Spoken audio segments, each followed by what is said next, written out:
Okay, I'll do it from here.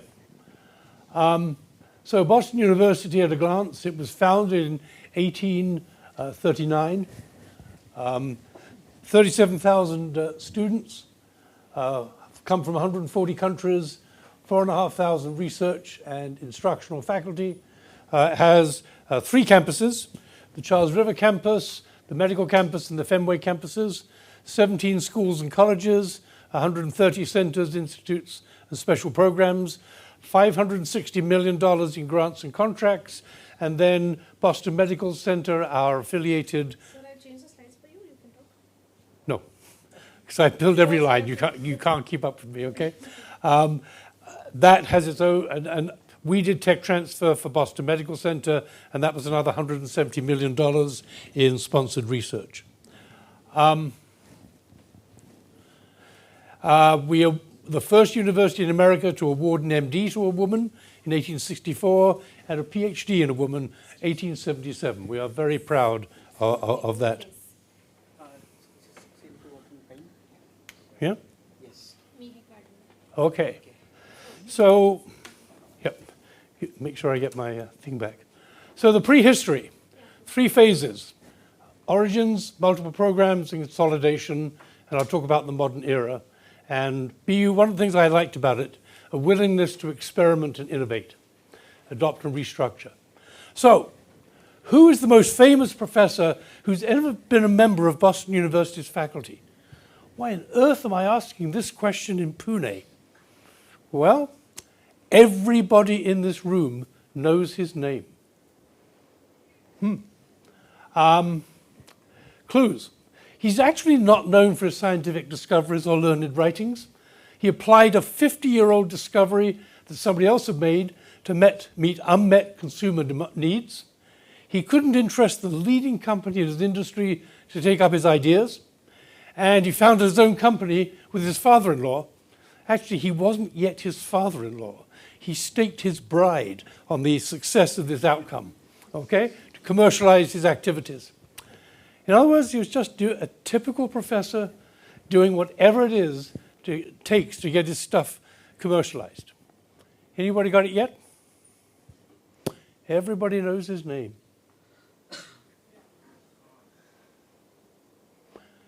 Alexander Graham Bell.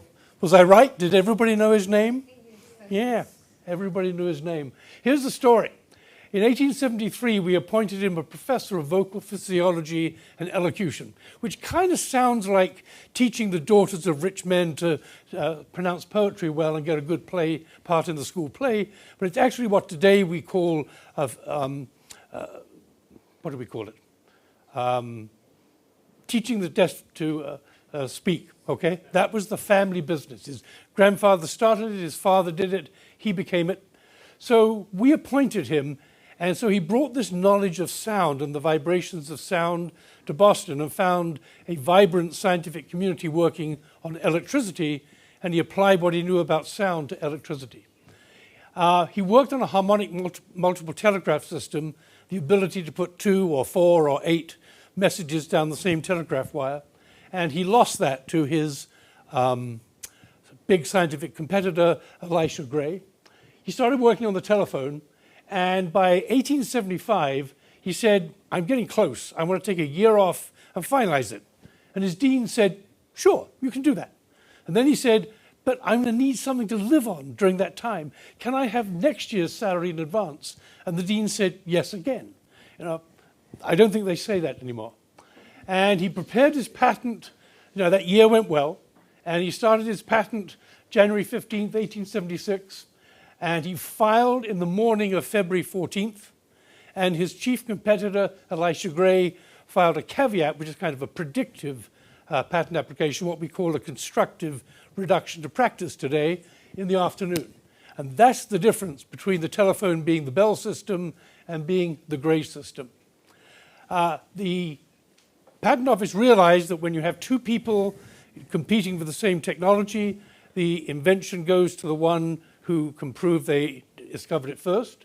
That was Bell. They worked that out in less than a week and issued the patent 2 weeks later. By contrast, the fight between Shmuel Kabili of the City of Hope and Michael Boss in the UK for co-expression of both chains of a monoclonal antibody in a single cell line. The key technology for making antibody drugs took about 18 years to resolve. So they did things faster back then. And then, a few days later, the famous Mr. Watson, come here, I want you, it was working. And there's his first patent. And the aftermath, he didn't make a vast amount of money. There isn't a Bell Foundation in the UK the way there's a Rockefeller Foundation or a Carnegie Foundation or a Ford Foundation. He sold his stock too early, and he was involved in the early days of the airplane, which was a massive, ugly patent fight. And he was allied with the Curtiss side of the fight against the Wright brothers. Oh, and what did BU get out of it? Did we make a fortune? Nada. We didn't have any patent policy in place at the time. The American universities taught rather than research back then. So there we are. The next big thing was iTech, one of Massachusetts' first high-tech companies. Founded in 1957, based on a Kodak patent for the first data retrieval system which combined punch cards with microfiche. And that's what it was going to develop, funded by the Rockefeller family. It finished up developing the Corona system for the US's first spy satellite system. They take these photographs and then the film would be ejected and come down to Earth and be developed. This was done after the Sputnik when the US was desperate to get somewhere in the space race. Boston University contributed its applied physics lab. We had lost the federal funding after World War II. It was a very good optical laboratory, 150 people. And we got stock in iTech in return for committing this resource to them. Company went public in 1959. So this, look at the date, 1957, public in 59, the investors get their money back. This was the company that validated the VC-funded early liquidity startup model that was the foundation of the Massachusetts high-tech boom. And some of the iTech people came back to found Tech Transfer at Boston University. BU sold the stock we got in iTech at the IPO. And we missed the big run-up in value of the company after the IPO. And we got a new president in 1971, John Silber, and he said, we'll never do this again. And so he said BU needed to understand business better. And he founded the Community Technology Fund in 1975. It was a venture capital fund. Now, in 1975, there wasn't a lot of organized venture capital around. And it was headed by Walter Leveson, who had been at iTech. And he was a very good investor and made a lot of money with his fund. Tech Transfer was added in 1978.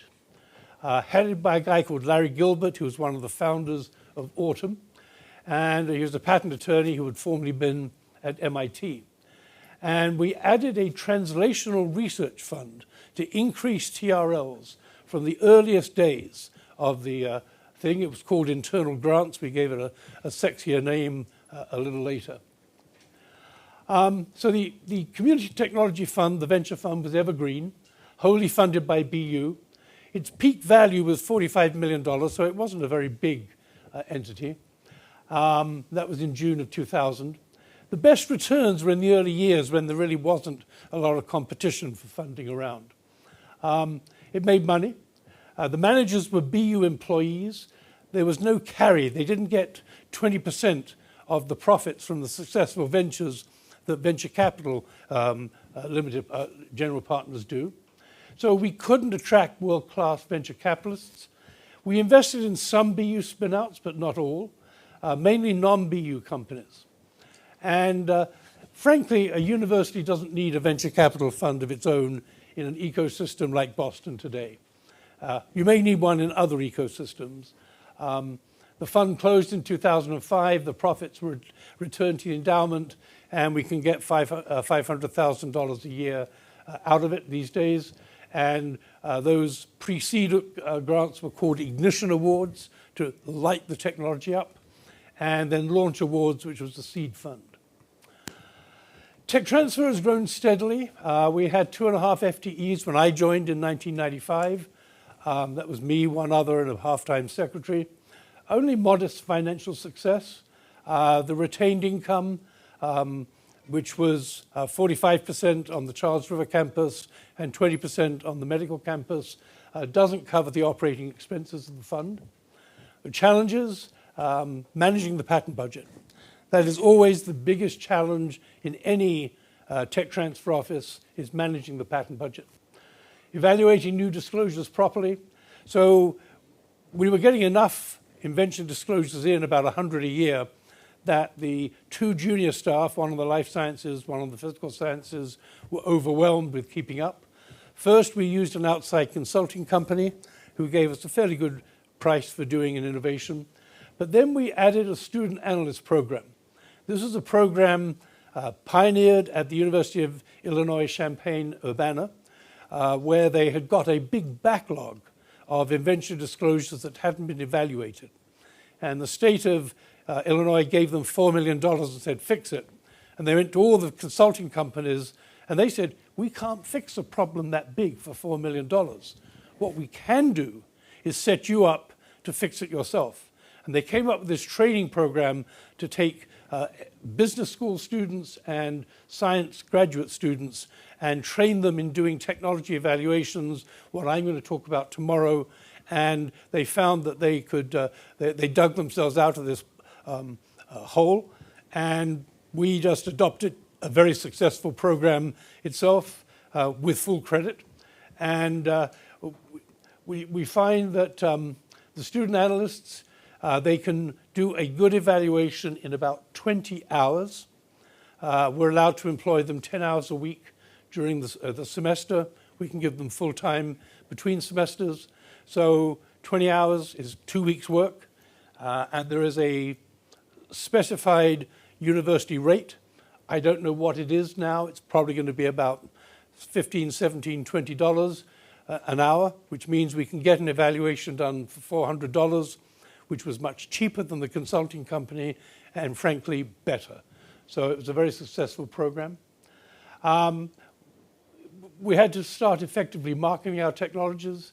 We had to work on the workload of the licensing managers. As I said, the analyst program was to relieve them. And then maintaining an acceptable turnaround times in negotiations. You know, when you're dealing with a counterparty, you want to get, when they send you comments, get back to them within a day or 2 days. One of the criticisms of universities is that the negotiations take too long. We did work with our general counsel's office, but we had signature authority for my early time at the Community Technology Fund, and we would sometimes accept language that our general counsel's office didn't like. And they'd say, okay, this is the risk. We would say, well, we accept that risk.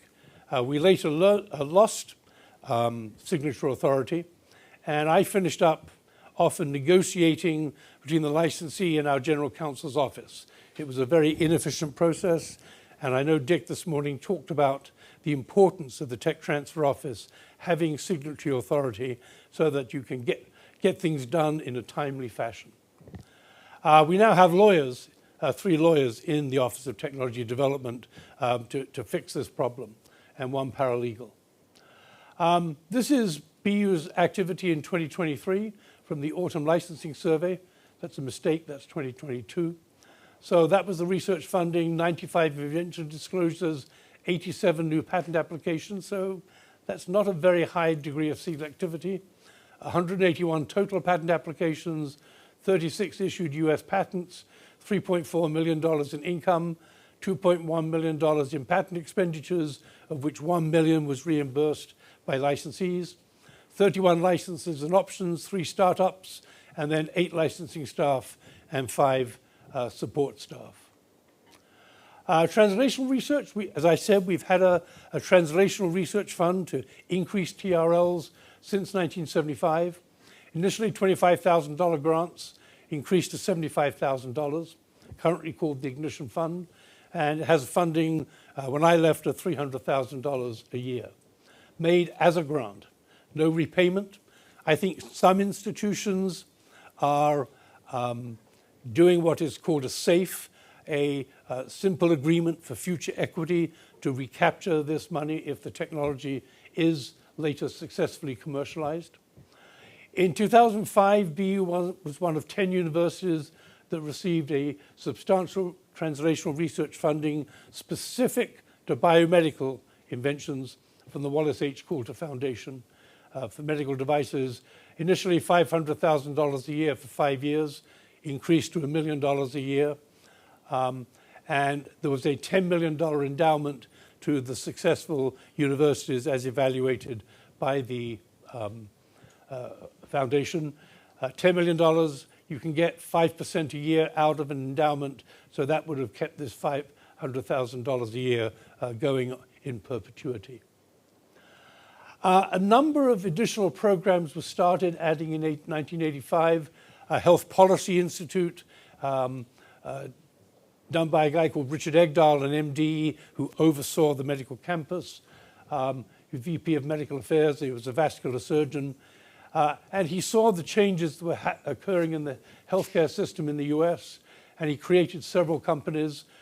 Most successful was called Health Payment Review, which optimized the billing of physicians for insurance companies. We created a photonics center. The director of the Photonics Center once told the provost of the university that photonics is the science of turning light into money. I'm not sure how much money we did turn light into. It was an applied research center, as I said, commercial application of light, headed by a guy called Don Fraser, who had come from procurement at NASA. Created a number of companies. It had an incubator. We created a research park, BioSquare, on the medical campus. We were the site of the first operating Fraunhofer center from Germany. Fraunhofer is a very good contract research organization with substantial government support that is really credited with being responsible for German manufacturing and engineering efficiency. Rapid prototyping and manufacturing was what the focus of our center was, and it was a great complement to other technology development efforts we had on campus. The Office of Technology Development was created in 2005, given responsibility for the Photonics Center incubator. The VC fund was shut down. As I said, the seed funding capability replaced it. And the current focus is of translational research, mentorship, student analysts. The Health Policy Institute, Photonics Center, and BioSquare have shifted, frankly, to a more academic model, and the Office of Technology Development remains the main commercialization vehicle on campus. Fraunhofer is continuing its original mission. So that's a rather rapid overview of BU. I think my failing there was to get it to financial self-sustainability. What I mean by that is you want to get to the point where I think Dick either has or will talk about the 1/3, 1/3, 1/3, or the 25, 25, 25, 25 model.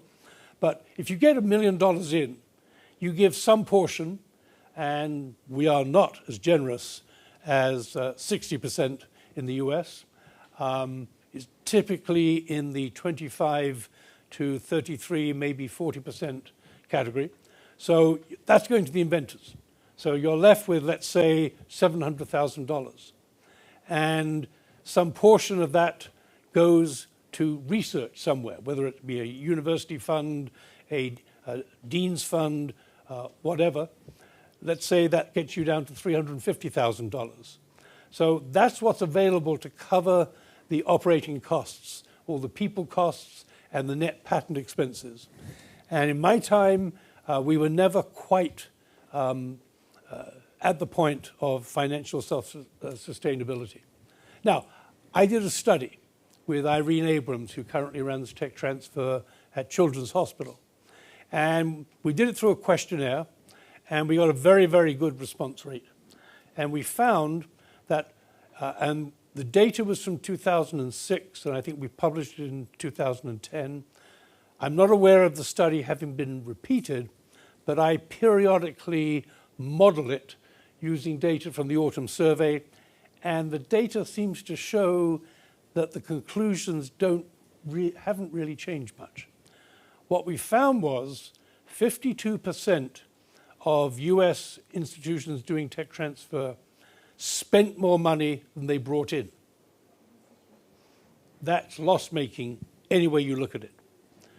When you took out what the inventors got, then I think we went down only about 30-odd% of institutions still were making more than they were spending.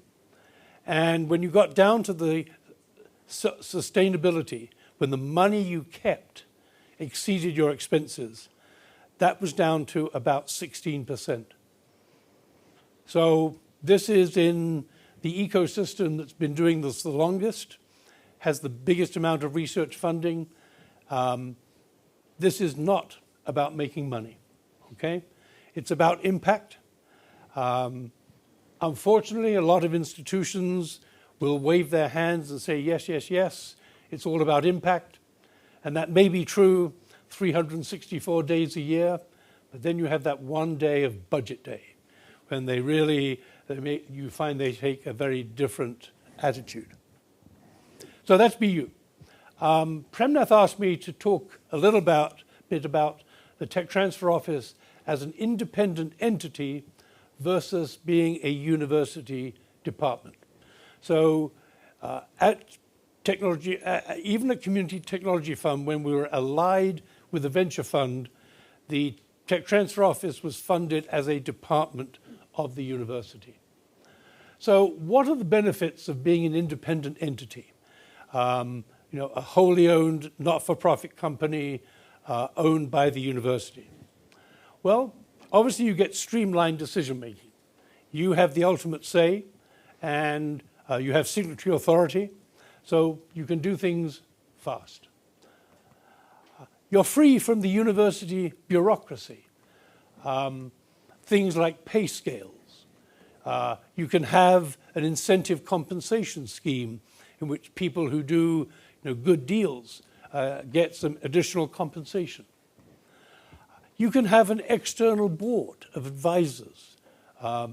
So that can bring free expertise and advice into the organization. That can be very valuable. The issues with an independent entity are, I think, all about financing. So where does your initial money come from? Dick talked about you get a big hit from one of your spin-out companies gets sold, so that gives you a pot of money you can put into this initial capitalization. Other places that have done it have said to the tech transfer office, okay, you're going off on your own, here's this pot of money to take to carry you over till you become self-sustaining. That has been an issue. You eat what you kill, essentially, right? And if you don't kill enough, eventually you don't eat. When the University of Chicago set up its tech transfer office, which was joint with the Argonne National Research Laboratory, so it was called ARCH, they were very worried about getting to self-sustainability. So they offered the staff an incentive compensation program to get to self-sustainability. Now, people in human resources will tell you, you have to be very careful about what behavior you incentivize, because you will get it. So ARCH got to self-sustainability very quickly. How would you do that? How would you get to self-sustainability quickly, as quickly as you could?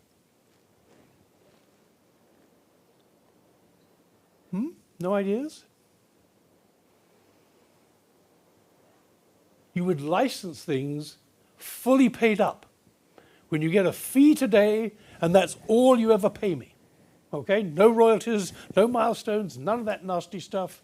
Just give me something today, and you're done. So that's what they did. And they got to self-sustainability quite quickly. Years later, they went back and said, wonder what would have happened if we hadn't done that and had done normal upfront fee, milestones, royalties, etc. And when they looked, they found that they had cost themselves a fortune because they would have got way more if they'd been patient rather than insisting on getting as much as possible today. So eat what you kill. If you don't kill enough, well, what happens if you don't kill enough? Well, probably the director's going to be fired, okay, because he was obviously incompetent, she was incompetent, didn't get to self-sustainability, and new people come in, and you start over again. There's also a culture issue. Us versus them. Universities have a very, very highly developed immune system. It protects us and it rejects them. And you have to be very careful if you're an independent entity that you're still perceived as us and not perceived as them, okay? And if you behave like too ruthless a business, then that's going to increase the possibility that you're regarded as them and not as part of us. And if you stray too far from the core mission, you get into trouble. Oxford University had a very good tech transfer office called ISIS Innovations. Obviously, the time came when they had to change the name from ISIS Innovations, just as ISIS Therapeutics in Boston had to change its name too. So now it's Oxford University Innovation. And they started doing a lot of consulting projects around the world, helping other universities develop their own tech transfer capabilities and things like this. And eventually the Oxford academics said, now explain to me again how you doing all this work for all these other universities is helping my technologies get to the market. And there was a revolution, and the director left, and that business actually got spun out as its own for-profit entity, bought out by the management, and Oxford University Innovations doesn't do that anymore, and they are now much more allied to promoting Oxford's tech transfer. Another ultimate example was Imperial Innovations, Imperial College, London. And I told this joke, I think India will appreciate it. Do you want to guess what the first name they gave Imperial Innovations was? Well, they said, we want you to exploit your technology, so we're going to call you Imperial Exploitation. Yeah. Eventually they said, no, that's not a very good idea, and it became Imperial Innovations. And they were independent, and they finished up being publicly traded, a publicly traded company on the alternative investment market in London, investing in other people's startups. And eventually the faculty said, now explain to me again how you investing in all these other university startups helps me. And again, that has now gone off in a drift, and they are starting over again with a much more traditional, internally focused tech transfer operation. I think this has been a particularly popular model in New Zealand and Australia. A lot of, University of Queensland has UniQuest. I forget what the University of New South Wales was. That was a very popular model in Australia and New Zealand.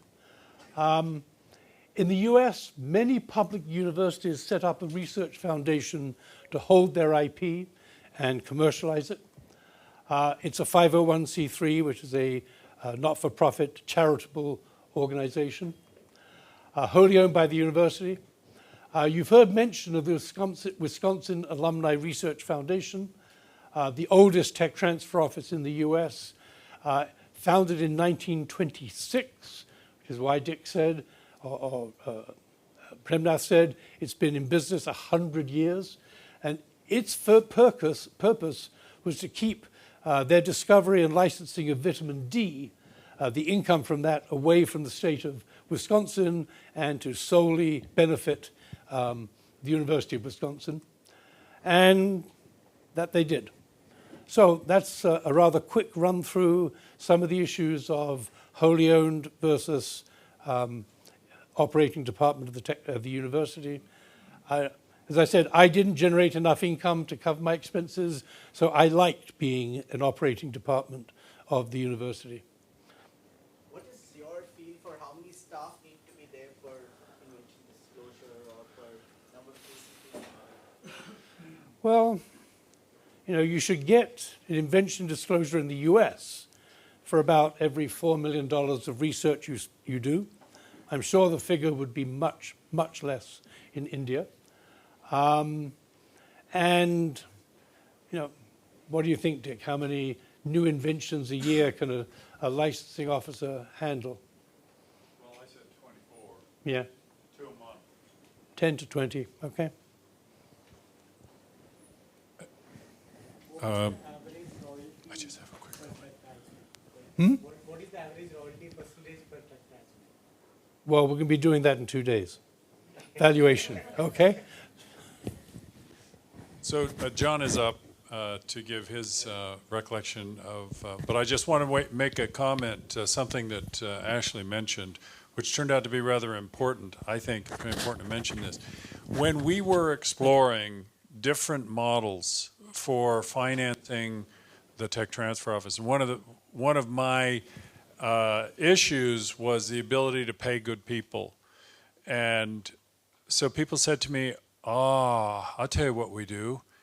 Your tech managers will give them a commission on their deals.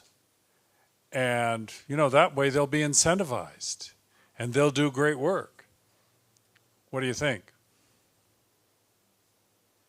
I mean, there's some merit to it. Will it provide some incentive? Yes, probably. So much incentive that they probably won't work on half of them that are too hard. I thought of it after I, sat down and thought about it long enough, and I said, it's kind of like going to my doctor, and the doctor says, well, if the surgery is successful, I get a bonus. No, I don't want this motive to be involved. This is a profession, and we need to, I think, elevate ourselves to a certain standard. And that's to do right by the technology, not what's best for my pocket. So I just said, no way. But one thing we did do is we created some metrics in the office where we could measure the effectiveness of the administrative staff and of the tech managers. And if we would hit certain metrics, number of patents processed appropriately and invention disclosures, we would have a pool. A bonus pool, and everybody got a nice share of that. So that was one way to kind of accomplish it without doing that commission thing. So.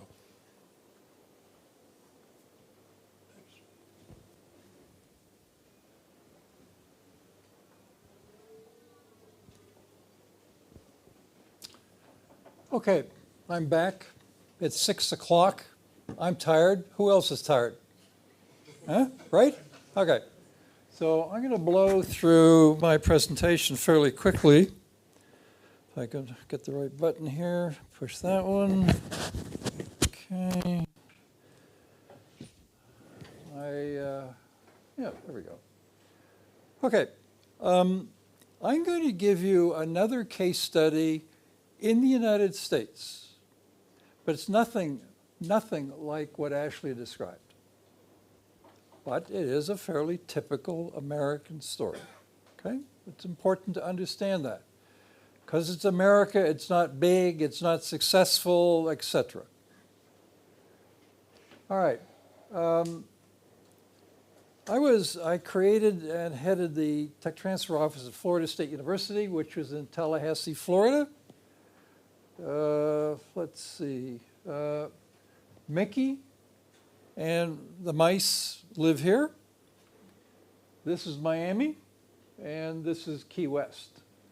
So I'm going to tell you the story about Florida State University. It is in the middle of a pine forest. The nearest big city is 6 hours away. It's the state capital. And when I showed up, the president put me in front of the Chamber of Commerce and said, here's the new marketing guy. I'm going to do, John, I want to tell you what entrepreneurship in Tallahassee is all about. He said, entrepreneurship is when one lawyer sells another lawyer a piece of dirt. The audience burst into laughter, and I thought, oh God, what have I walked into? So it changed over time because the business community in Tallahassee realized that living off state financing, the state capital,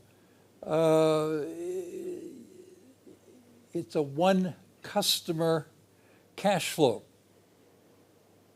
If something changes there, you're over the barrel. You got a big problem. You need to diversify and try something else. Okay, I left FSU about 10 years ago. It's a mid-sized, small-town university. Atlanta's 4 hours away, Orlando 2.5, New Orleans 6. Number of students, 43,000, of which 3,200 are undergraduates. But like many public institutions in America, it has the faculty doing research. They teach, do research, it's fine. But in addition, there are unique research centers associated with the university. These are financed by outside money, run by a very entrepreneurial faculty member, usually. That faculty member doesn't have teaching responsibilities. Their full-time job is raising money to run the center. And it's a really neat centers. The Autism Institute, which I described, an institute on documentation for World War II, obviously not profit-making. Prevention and Early Intervention Policy, which is a center studying how can you help unwed mothers prepare for their first birth? How can you give them the confidence to face that situation without a support mechanism? And then once the baby's born, how can they build a supportive environment to raise the family? Very unique, amazing center. Then there's the National Highfield Magnet Laboratory.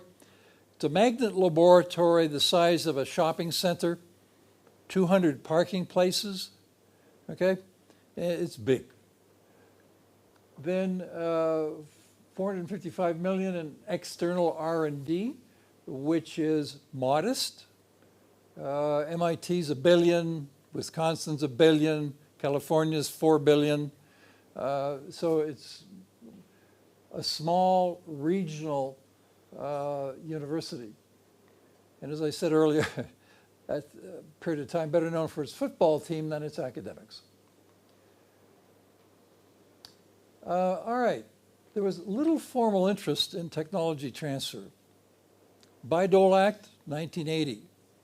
6 years later, many of the American universities were up, running, doing something, experimenting, trying it out, not FSU. Nothing happened until I got there in 96. I'll tell you why. FSU had no medical school, which in America is a large source of disclosures. The engineering school was a joint venture with the local historically black college. They were interested in graduating black Negro students ready to be employed by industry. It turned out that the Taxol license had been signed. This was very lucrative, $350 million in royalties over 10 years. But Professor Holton did the licensing. There was no tech transfer office. And there are interesting stories, but I can't get into it. The Magnet Laboratory, roughly $30 million US a year, runs the place from the National Science Foundation. And then I explained Mimi Graham Center. So these entrepreneurial activities happen because of one very passionate researcher. And we had an office, and we were very supportive of individuals like that. We represented the university, but as I told my boss, the vice president, I'm going to come in here and fight on behalf of the faculty member. But respectfully, because I get my paycheck from the university, I'm not going to step over the line legally. And he said, wonderful, this is great. Because, as you may know, universities are terrible with respect to thanking people for doing hard work, taking long hours, and they don't get recognized. And so the VP was very happy to have an office supporting creative faculty members, those that wanted to do teaching and research and not commercialization. That's fine, you go do your thing. But here was something unique and focused. In '94, as the Taxol deal was coming together, people on the faculty thought, maybe we should be looking for other creative things. Maybe there's another Taxol here. And so a committee got put together. The first thing was the university looked at their big football rival, the University of Florida, and realized they had an office that had been running for 10 years, so we should have one too.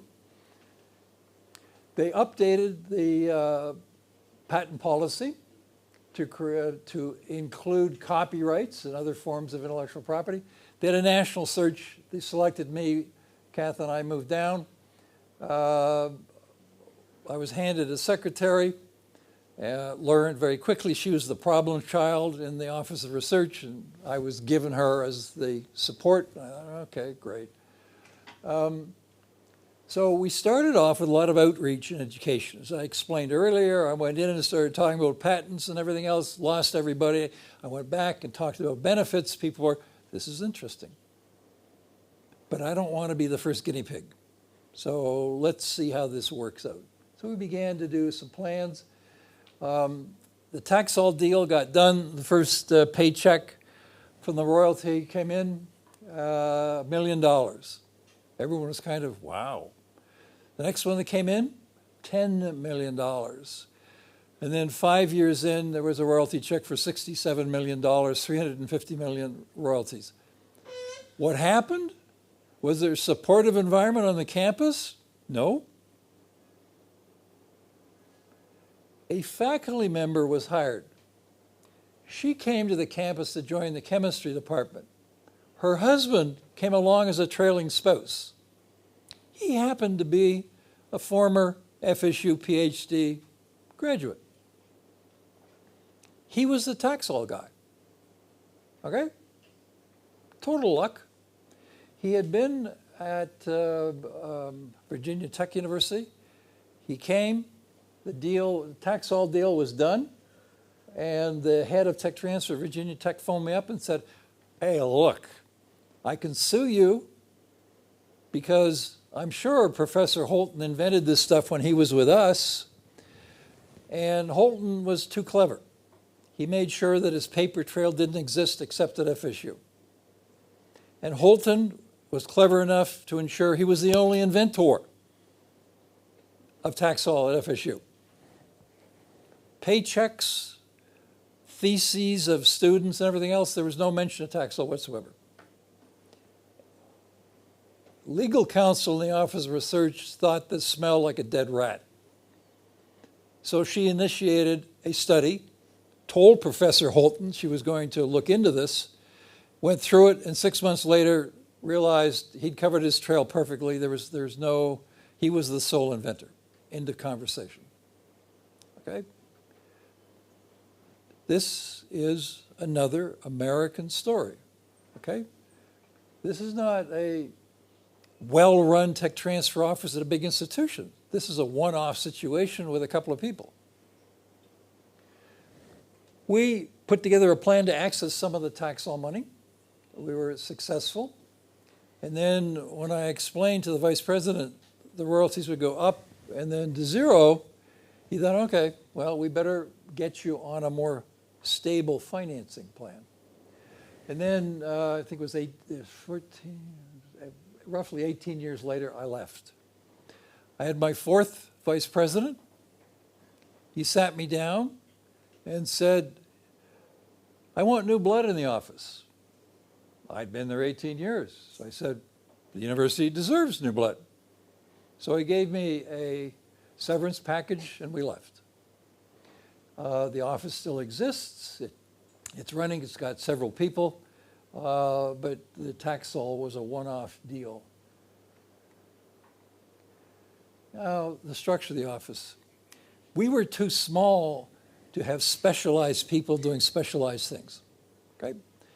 So we had the director, 2 licensing people, and an amazing support person.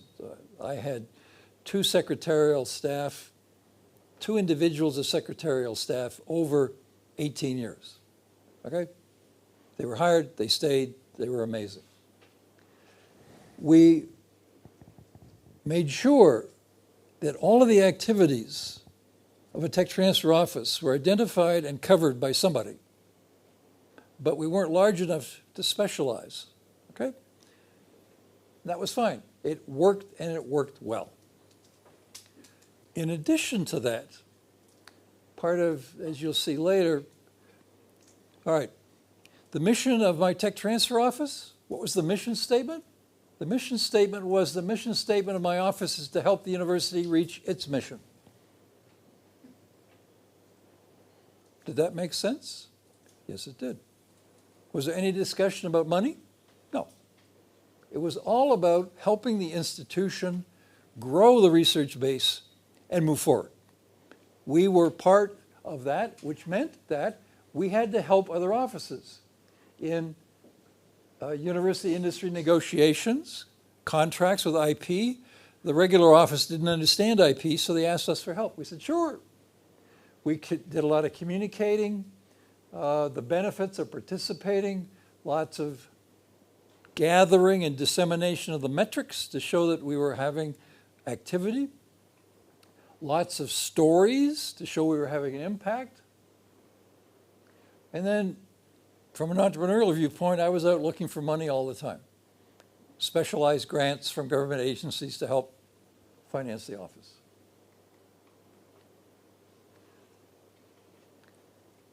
Challenges. Okay, what's the challenge? Well, you got to be selling all the time.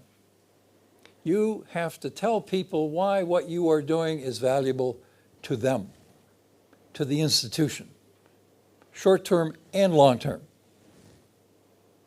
When it comes to, as Ashley pointed out, everybody loves you except on budget day. It's a case of, all right, look, we're running a service. Okay, you're running a service, that's great. What does that mean? Well, how much money does the university make teaching? It's fully subsidized, John. We don't make any money at all. There you have it. We're offering a similar service. It's specialized to work with the private sector, to build the research base, which is part of the mission of the institution. Oh, this makes a lot of sense. A challenge for you here. You need to be selling what you're doing all the time. You need to create or join strong networks, both locally and nationally, because A, running an office is lonely. You wonder what you're doing every day. You've got no emotional support from a large group of people that understand you. The faculty certainly don't. So you got to form a support group. You form a network. I didn't have anyone specializing in life science. So I phoned over to the other big university. The guy heading it, a good friend, I said, look, I want to work with your life science person who from time to time will help me. Absolutely, John. We're doing this together on behalf of the state of Florida. So I would phone over to Rita and say, I've got this technology. How should I package it? Who should I talk to? It was all part of the network. We were all working together. And this came to a point where the head of the tech transfer, or David Day, who's still well known and still active, decided that he wanted to focus on venture financing of entrepreneur spin-outs. Okay? So we got together and decided we were going to bring a number of venture capitalists who were interested in the state of Florida opportunities into the big bio meeting, which was in Chicago that year. Okay? He phoned up the governor, Jeb Bush, and said, we want you to come and hear what's going on. He said, this is really interesting. So David stood up and explained what he was doing. And he said, now John will tell you what they're doing at FSU. And I stood up, and Jeb said, well, wait a minute. David, you're from the University of Florida, right? Yep. John, you're from Florida State, right? Yep. You guys bash each other over the head on the football field, right? Yep. You guys are actually working together? Oh, yes, sir. He said, oh, this is really, really interesting. I want to hear what you guys do. And we said, Governor, we're doing it for the future of the state of Florida.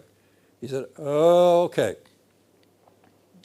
We were pitching to him, as you've heard me earlier today, and he said, eventually, I am going to bring biotech companies into Florida to build an industry in Florida. You guys are part of the mix. So I'm going to put $100 million on the table to bring these other institutions in and get them embedded in Florida. And I'm going to put a fund together to support tech transfer offices. You want money for patents? Great. You want to hire staff? Great. You want to go travel a trade show? Great. So for 4 years, when Jeb was governor, we had that type of money available because, not because we were filing patents, who cares? We were working for the future of the economy. The other thing is you have to manage expectations. Tech transfer is not a cash cow. We made $350 million in royalties. Okay? Do you know how long it took for the committee to decide what to do with the money? Anybody? 2 hours. That was it. Bang. Money disappeared, spent, gone. That was it.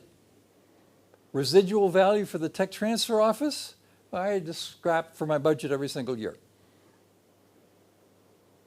Now, a very important point is this one. A good friend of ours is Allison Campbell, a former president of Autumn, who now heads the United Kingdom Office of Tech Transfer for National Laboratories. She led a study trying to sort out harmonization across the European Union so that you could begin to compare, okay? And once you began to compare, you could ask for budgets to help keep up with so-and-so, et cetera, et cetera. Her statement, which wonderful, is that productivity of the tech transfer office isn't the responsibility of the tech transfer office. It's the responsibility of the institution to support that office to the degree they want it supported. So if you want lots of deals done, you want lots of spin-outs, show me the money. Otherwise, we can't deliver. Show me the money. Very tight link, public statement, big report, widely understood, and people began to think, Okay. Ashley told you about studies he did with respect to the profitability financially. That's not the issue. It's a service. It's all about providing the service to those faculty interested. And here it is, the mission statement of the office: to help the university achieve its mission. Period. Full story. Now, I took this into the board of trustees of the institution who knew about Taxol, and I explained about the premature babies, the Autism Institute, and I put this up. And they looked at it and said, that makes a whole lot of sense. Makes a whole lot of sense. Thank you. Because they knew the most creative researchers on the research side were interested in this type of activity, and we were able to support them and give them both financial support and knowledge. I think that's next to the last slide. Oh yeah, lessons learned. Research is key to everything. You don't have their trust, you don't have a relationship, ain't nothing gonna happen. Period, full stop. It's a very tough business with few successes. Ashley historically has done studies of the Autumn data that show the chance of $1 million cumulative royalty, 2%. Okay? So this is not about the money. If you have a great hit like we had with Taxol, you were lucky. You bought a lottery ticket and it paid off. Great. But you don't build a machine and a system based on big hits. Lottery ticket doesn't work. Lesson learned? Everyone wants to work with the big multinationals. Bristol Myers Squibb, Hearst, Intel. The Autumn data of American deals is such that 20% of the deals every year are to startups. 33% are to the multinationals. And the rest are the small companies, 500 employees or less. That's small in America, okay? So you take the 20 and 47, you get 67. 2/3 of the deals are done with small entities, okay? There was Ashley was talking, or the gentleman remotely, the big companies aren't interested. They don't pick up these fragile, risky. Why not? It's real simple. Big companies are driven by the financial bottom line. It is easier and less risky to buy a company to increase your profitability and sales than to get involved with the stuff that we deal with, even if it's a mega hit. It's just easier. No wonder, logically, they're not interested in this sort of stuff, okay?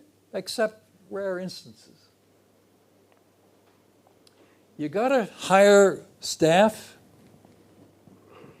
who like to take initiative and work with smart people. You gotta have staff that don't know what they're going to be doing tomorrow. You never hire an auditor in the tech transfer office. They know what they're doing tomorrow, the day after that, and the day after that. No, that doesn't work. You want people that, wow, this is new, this is interesting, and the next day they come in and there's something new there, unexpected. I went into the MBA class at FSU and said, I'm going to talk to you about tech transfer as a business. An hour later, politely, they had laughed me out of the room. Mr. Fraser, there's no business here. You have no control. You don't know where and when the disclosures are coming in. You have no control over who might be interested. And when you license it to them, you give them all the control.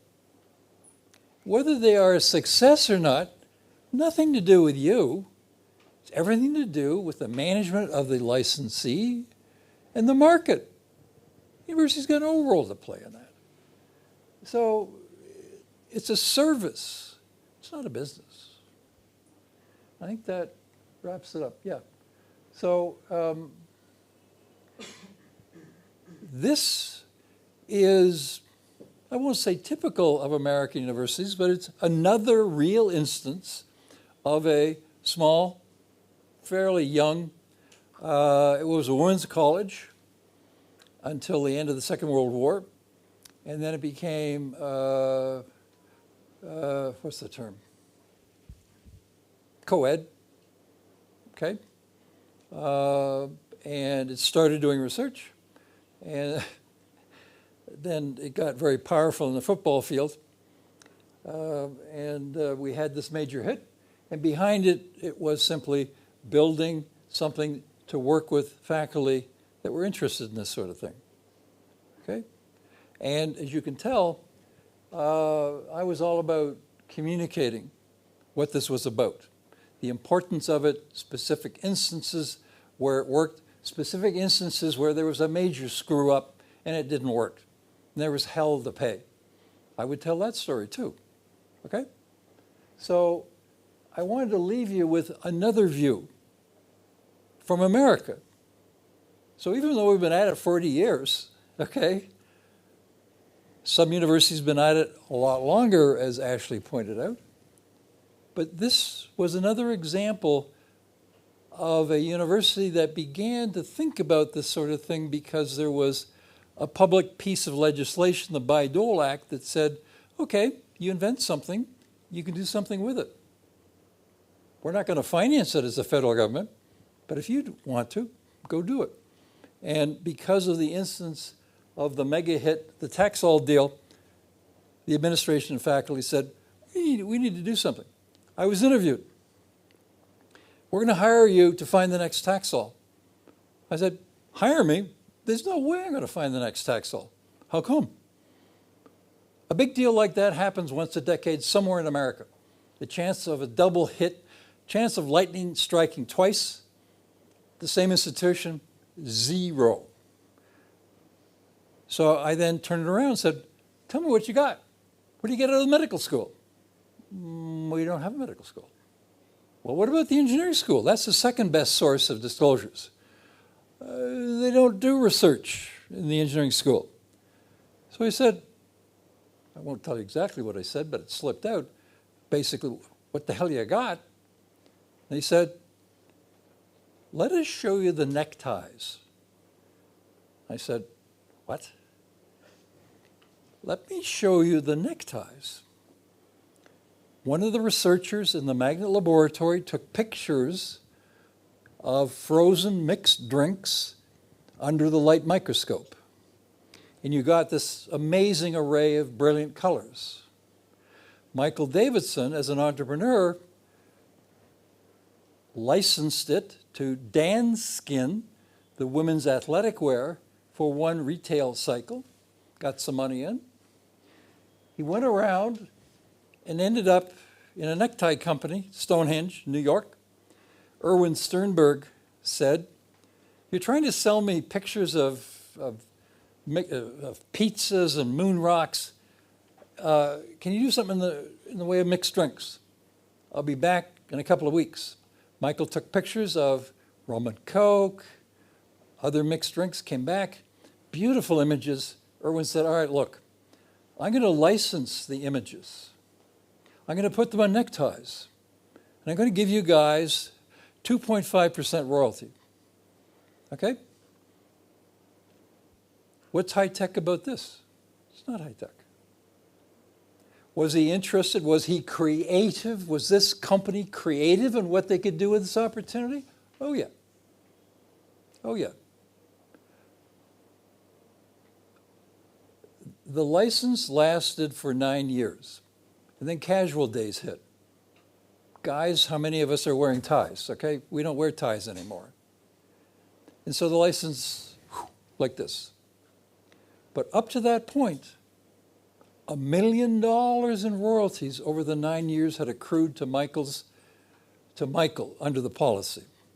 I took him into the vice president and we said, look, Michael doesn't want to take his money home. He's got a good salary. He wants to put it into his laboratory. Our IP policy had an option that if you want to take the royalty and put it into your research account, you can do that. And of course, it's not taxable. If you take it home, it is, but it's not taxable. So I said to the VP, Michael wants to put his money on the table for his research. He wants you, the vice president, to dedicate your portion into his research laboratory. The vice president took 10 nanoseconds and said, is this going to help build the research base in this huge national magnet laboratory? Michael said, better believe it. Bang, done. The flexibility of interpretation on this particular instance showed that this worked. Michael, incredibly clever, then started hiring senior undergraduate students who had B averages, but they wanted to go to graduate school. And Michael told them, there's no way you're going to get grad school with B grades. I'll make a deal. You come work for me, part-time, you code for me and create images and apps to use with microscopes. And I have a network of colleagues who appreciate the microscopy work that I do, and I will write a letter of recommendation for you for their graduate school. So the National Science Foundation, which financed $30 million to the laboratory, loved the educational aspect of this. Thought Michael was the cleverest guy, fully supportive, and I think there was at least 30 students who went through this, okay? And you can go to the FSU Magnet Laboratory, put in the word neckties, and see Michael's website. He passed away several years ago, heavy smoker. There are images of moon rocks, pizzas, mixed drinks, huge array of images. My point being, you never know who your creative people are, but when someone talks to you, you better listen really carefully, because they may have this idea that may not make business sense, but it's a very interesting opportunity, and they're excited about it, and they'll help you move it forward. And so later this week, I'll be talking about social innovations, which I'll leave it to then. So I'm done, but I wanted to give you this taste of a small university, under-resourced tech transfer office. Senior management didn't understand what it was all about. And you had to go and show people constantly what the value and the benefit was to the institution long term by getting involved in something like this. So I'm done. Thank you. Dick, I think you're left. It's 6:30. Yeah, so I'll hit just a few key points. Let's see, where did I put it? I wrote something down.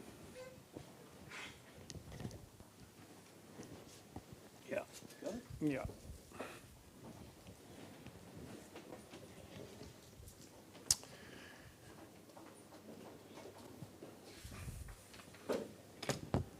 Okay, so Cornell. I got my first taste of technology transfer at another university, at Montana State University in Bozeman, Montana. I'm a mountain person, skier, and that just felt right. We had our two of our girls there, and my wife and I loved Montana. But I got bitten by this bug of university IP tech transfer, and I just said, this is what I must do. And I think I felt my father, as I mentioned, was a medical doctor, and from the time I was a little kid, I knew I had to do something to give to humanity. And this, I was always curious, and I was interested in inventions and making things happen, so this seemed like the logical thing to do. And I looked around at universities where I would like to be. And I thought of, I loved Montana State, but small and kind of, didn't do that much research. Lovely place. I looked around, and I said, wow, Cornell University, it was like this shining city on a hill. I didn't know very much about it. I had applied to graduate school for a master's degree, and they said, no, not you. Cornell was very intriguing because it was an Ivy League school. Some of you know that. It had an interesting, what it really attracted me was that it was so comprehensive. You have to get to entire systems like the California university system. New York has one called SUNY, State University of New York Network. But it's hard to find a university that's so comprehensive, so many disciplines, and that really intrigued me. Wisconsin is a bit like that. You know, medical school, engineering. What I really liked, I had this thing about agriculture for some reason. Didn't want to do medicine, really interested in agriculture, and Cornell always had that allure of being that great agricultural university. What a tradition, worldwide. And a long story, but one day I needed to call the university, Cornell, to find out how they were doing tech transfer. And so I called the vice president for research office and said, I'm at Montana State. I was running a small company, but also working at the university for the university to help it develop its tech transfer function. And I talked to the secretary in the vice provost's office. And I said, I'm just calling to learn about tech transfer at Cornell. And she said, oh, you need to talk to, his name is Walter Heusler. And Walter was the director, he was IP lawyer, and the director of tech transfer office. So I called and I didn't get him. I got his administrative manager and told her what I was interested in, just wanted to learn about tech transfer. And she said, Walter, I think, would like to talk to you. So he called me that night. He always had late hours. He called me and we're talking for about 15 minutes. I was just picking his brain. And after 15 minutes, he said, do you want to come work here? I wasn't looking for a job, but I had thought about Cornell, and all of a sudden, I was offered this job. And so I'm a Westerner, so I'm not interested in the East. Sorry. And so on my flight out, I was going to sort of have to tell, how do I tell them no thank you? And then I got to Cornell and I saw this hive of activity, so much activity. I talked to the fellow that would become my boss. There was so much technology flowing through there. And it was just sitting there. It wasn't really doing anything. And so on my flight back home, it was like, how do I convince my wife that we should move a couple thousand miles and uproot the family and leave family behind and come to this place called Cornell? And it took a little bit of explaining why this was a good idea. The weather is not great in Ithaca. The weather is not great. It's gray from about November to March or April. But it grows on you, and it's a wonderful place. Ithaca is a super place, but Cornell is just an incredible place. When I got there, it was just in the early stages of this tech transfer boom. And I worked for my boss, patent lawyer, for 6 years, and then he left, and I then took over. I'll give you just a few. So there's a picture. It's located in an absolutely gorgeous place. In fact, it's called Ithaca is gorgeous because we have all these gorges. It's a glacial geography. This is the lake where we're located near. In upstate New York, some people, when I say, yeah, we're in New York, 5-hour drive from New York City to Ithaca. We are a little unique in that we are what's called a land-grant university. And that's a certain kind of a university. There was a national law that was passed that appointed certain universities in every state to be what we call land-grant universities, which was to take agricultural technology, develop it, improve it, and give it to farmers. And mechanical. Basically to take technology that was going to be useful for the people and give it to them. There was no licensing or there was no IP. We just gave it, okay?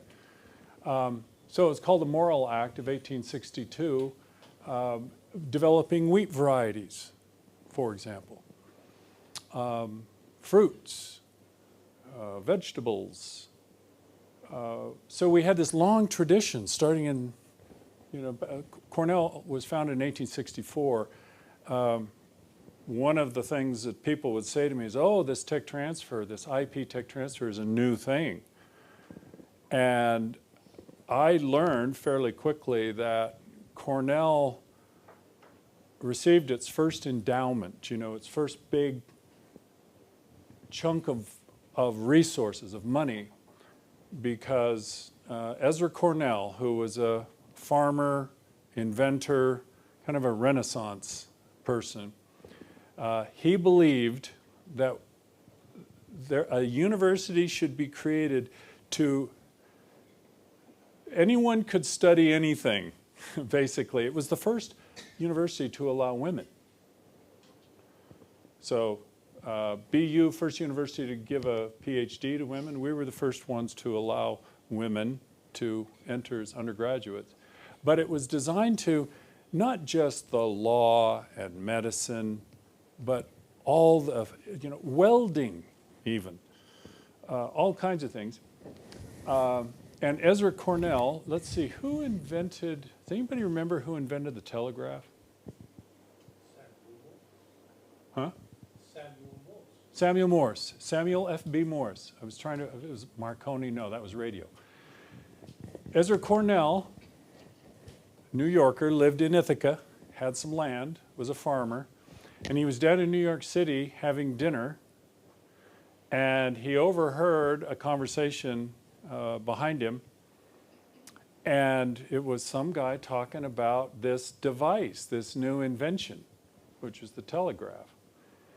And they were talking about how to lay cables. How are we going to get cables? Because that's the key with a telegraph. You got to lay lines. And Ezra Cornell introduced himself, and they started talking. And Ezra Cornell, being an inventor, decides, wait a minute, I've got an idea. And he ended up inventing and patenting what became known as the mole plow. And the mole plow was a modified plow that opened up the earth and laid telegraph cable. And he partnered with Morse and some other investors, and they made a lot of money. And he took that money and put it in the university to allow it to flourish. So that was our first IP-based monetization of technology. So that's how how we got started. Cornell, I can't remember if it was Ashley or John that mentioned that a lot of universities set up independent entities to own and manage IP. Wisconsin is one, Purdue is one, Cornell's one. The Cornell Research Foundation was set up in 1932 because we had inventors in our veterinary medicine school developing vaccines. And so in 1936, I think it was, 32, 36, I lose track. But so the CRF, Cornell Research Foundation, was established to own Cornell's intellectual property, and it was licensed.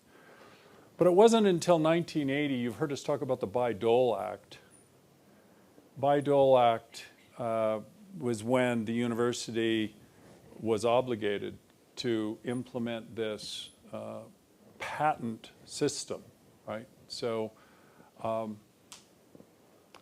that what that set up was a very interesting clash of cultures, because we had this long, very long tradition of creating technology and just giving it away for free all around the world.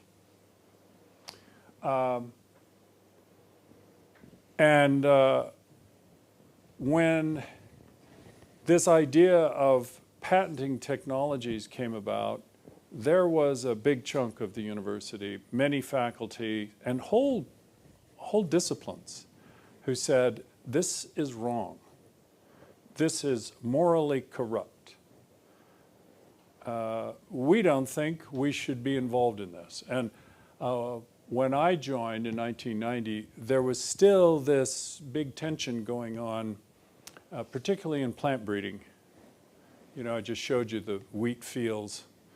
A big tradition of our breeders producing these technologies and making them available to everyone without any expectation of any return.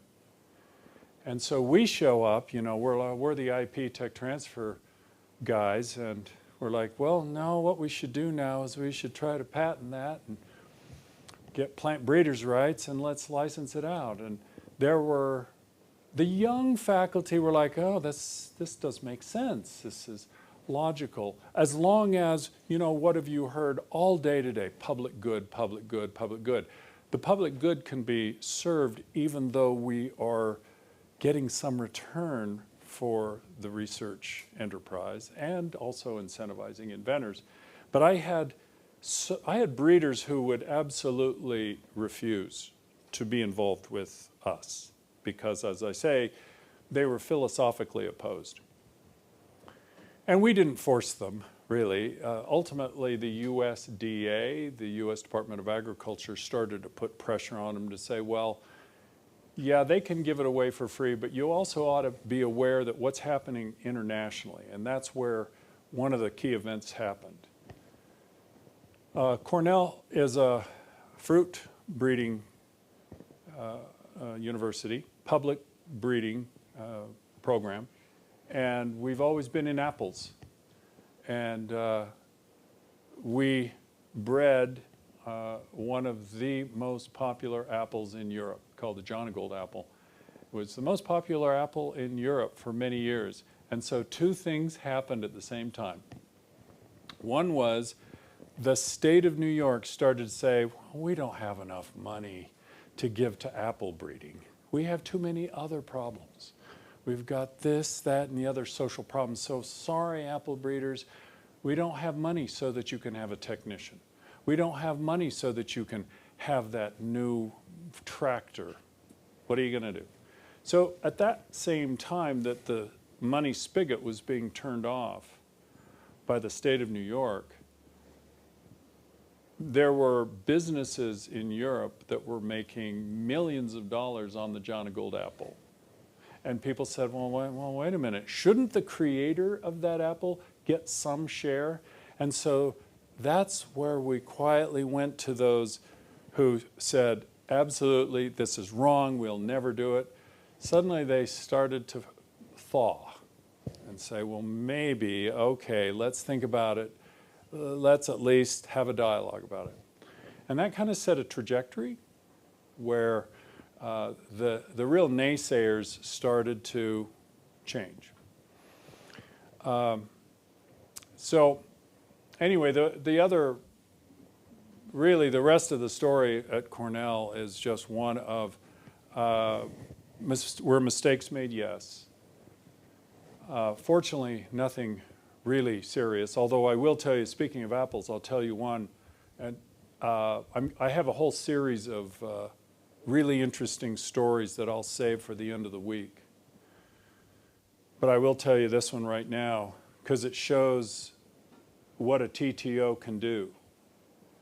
And that is, our breeders had established what's called the Geneva rootstock, the apple rootstock. So those of you who might know the apple industry, or fruit industry, tree fruit industry in general, typically the special varieties are all grown on the very few rootstocks. The rootstock, we had a dwarfing rootstock that kept the apple tree small, so it was easy to pick, and it provided disease resistance, and this, that, and the other, and it's turned out to be one of the great successes of Cornell technology. Unfortunately, it's under the ground, so no one can see it, but the apple industry knows how important it is. Well, here's what happened. We set up a consortium of licensees. It's a club of exclusive licensees in the US, and we licensed it exclusively to companies all around the world.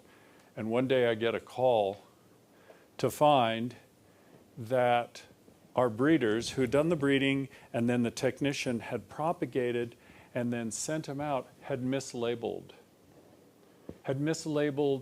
some of these trees, these rootstocks. And very quickly realized licensees had invested hundreds of thousands of dollars. We are responsible for losses of theirs. You start doing the math, it's like, this is tens of millions of dollars. And now you start thinking, oh, wait a minute, tech transfer, not a good idea for a university. Yeah, we didn't really mean it. And so what do?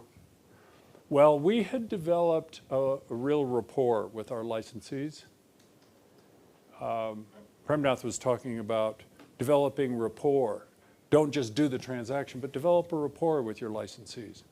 And we had done that. Now, we didn't really do it because, we did it because we think that's the right thing to do, and because, like I said, it's like a marriage. When you do licenses, they're like marriages. The day you sign the license, it's like a marriage. And the day you say I do is just the beginning, right, of all kinds of fun and games, and, it's not easy.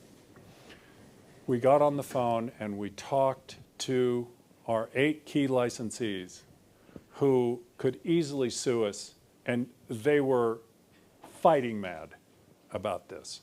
Incompetence, negligence. We talked to them and we explained, and a lot of talking for several days, and they all agreed they would increase their support of their license fees. So that's what the TTO can do, is save the institution. I once had one of my IP lawyer friends say to me, he says, does the university realize how much trouble you keep them out of? I said, no, we don't usually say that very much, but that's true. Anyway, yes? I think we'll have very little time, so you have to... I'm going to just, I'm going to go through. These are some of the numbers you can see here. We are a large office, 1.2 billion in 2022, so it's more now, and I don't know what's going to happen now. They're cutting back. Be very interesting to see.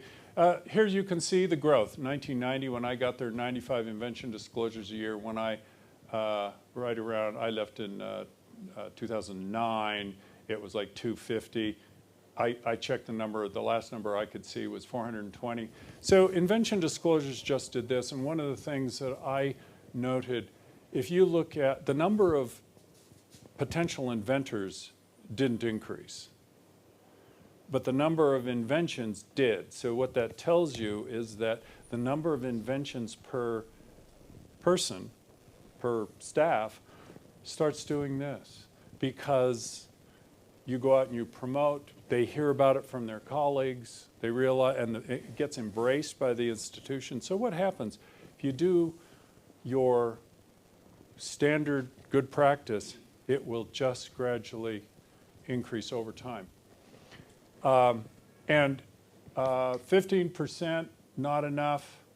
15% of a share is not enough. We found that 33 1/3 allows you to break even. That's the standard university in the US, standard TTO share. You can see the tech office growth. When I got there, we had 1 director and 2 tech managers. And in the small offices, the director also is a tech manager. And we had 4 administration. When I left, there was a director and associate director, 9 tech managers, 12 admins. So it grows, but the whole enterprise was growing. And I think, we'll talk about, I think we're going to be talking about like contract management, monitoring later. You can see what happened to licenses, 20 per year to 125. We ended up with break even after 10 years with this 1/3 revenue share. And then we had real big windfalls. And I'll say one of our biggest windfalls happened because we found a licensee that didn't want a license. And what do? Well, you ask them nicely, say, well, let's negotiate a deal. And they go, and so what do? Well, you have to get ready to fight or run away. Are you a paper tiger or are you for real? And we ultimately, I had to go to the president and the trustees and say, we have a licensee that is flouting our intellectual property. Very clear, here it is. And they said, come and get us. You ever heard of a little company called Hewlett-Packard? It's Hewlett-Packard. And I told everybody, I said, I don't want to do this. Here's your license. Let's sign a license. And we were told that industry said, not a cent of tribute to a university. And we knew that we were going to have to fight. This is one of those little stories behind the scenes that we don't tell too much about. But we know that if you're going to have patents, eventually you're going to have to enforce them. So we went to bat, and we took it to court. I had to testify twice in court as a 30B6 witness. And Hewlett-Packard, they thought they were going to beat us just because they had so many lawyers and they threw so much money at us. And we won in federal court. The jury said, no, you've infringed their patent. And well, anyway, we ended up settling out of court for about $235 million. But it took us, took a lot of stress. It was a lot of stress on the tech transfer director, I'll tell you. Anyway, yeah, so I'll leave you with this. Oh no, I've already told you this. 50%, 3,000 inventions, 50% we filed on. Oh, this is useful to know. And this is a number that I've found to be pretty stable around most universities that have a reasonable flow of technologies. You can license about a quarter of your, you'll file on half and you'll license half of those. And we always get our licensees to pay our patent expenses, always, if they're exclusive licensees. And we do a lot of exclusive licenses. I know here in India, I know there was a long tradition of, it's always got to be non-exclusive. And boy, when you tell me that, it's like, wow, that's going to make it even harder. You got to do exclusive licenses, especially to your startups. So, yeah. Can we say that all that 20% got commercialized? The 25% got commercialized. Were they successful in the marketplace? Not necessarily. No. What would be the number? You mean the number of the 25%? Probably half of those again, where we saw successful products. Still good. It's good. Well, we put a lot of effort into our evaluation triage, not to mention the fact Cornell produces, good inventions. And this is one thing I'll just mention. These are our top 3. We get inventions from all over campus, but these were the top 3. And what that allows me to do is to be able to kind of focus on industries, like when I hire tech managers, and when we do business development, we can even do targeting of agriculture, and we can do a lot of interesting tech marketing things where we're focusing on certain industries, okay? So that's all I wanted to mention there. And that's it. Was that fast enough? Okay. Dinner time. And I'll just say again that I've made a list of cases that elucidate all kinds of interesting points. And we're going to go over that the last day. And I'm going to ask organizers for us to give you that list. And then you could go through and kind of rate the ones you'd like us to talk about. Okay?